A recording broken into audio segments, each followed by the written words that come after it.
7:30 a.m. in the city of Orange, California. News and sheriff's helicopters closely follow the pursuit of this speeding Bronco, never letting it out of sight.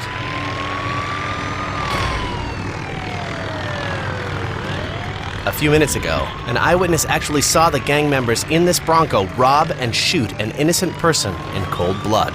Southbound 55 from the 91. But the police don't think this is any ordinary robbery. The man murdered was the father of 3 small children, known in the community to be kind and charitable to everyone. Police wonder how a man like this ever became the target of gang members. The time now is 7:35. This pursuit's been on for about 20 minutes now. Even more important, the thieves are aware that someone saw them commit murder. They are armed, desperate, and driving a vehicle much heavier and more powerful than police cars. Then, in a display of incredible arrogance, the passengers look up, see the helicopter, and start flashing gang signs. Then the suspects make a terrifying move.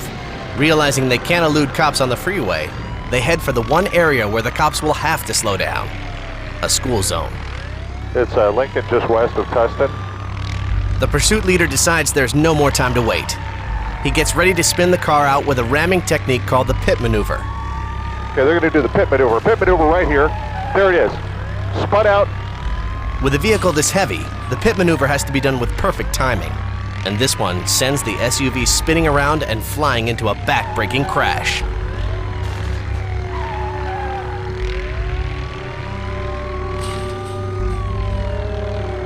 They're out and running. One person threw something. He's continuing to run.